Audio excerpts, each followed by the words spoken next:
derecho a la vida familiar no solo volvió a brillar por su ausencia en mantenerlo fuertemente expulsado, sino que a ello le sumaron un trato agresivo hacia el preso. Estos hechos serán denunciados por la familia y por el propio preso. Aitor Gogorza, larriki eta basauriko espetxean preso dagoen euskal preso politikoa, 3 egunez entresatu izan zen Basurtoko ospitalean altzietako bizi bategatik. Ekainaren 14-15ean ospitaleratu zuten eta egun presondegian aurkitzen da berriz. Hatik, bere egoera oso larria da, eboluzio kronikoa eta gaitasunezko obsesio kompulsibo desoreka izarrik.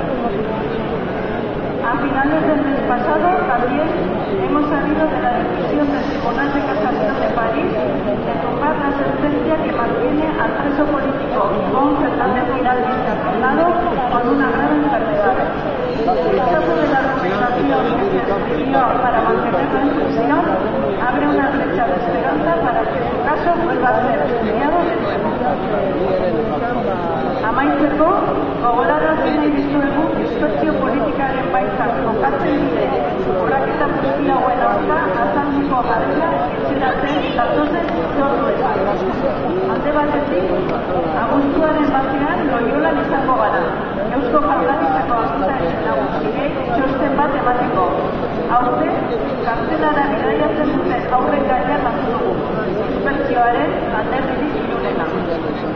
Por otro lado, el 7 de agosto nos manifestaremos en diferentes playas de la costa en contra de la política de dispersión, porque en verano nuestras reivindicaciones no descansan, porque nuestros derechos siguen estando sujetos a las diferentes vulneraciones y al riesgo añadido que genera la dispersión.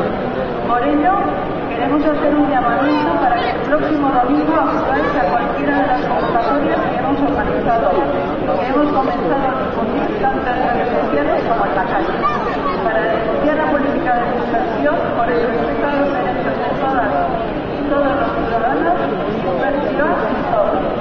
Euskal preso iheslari eta deportazio politikoak eta etxean nahi ditugu. Gogoratu, gaur, irentzi arte egingo dela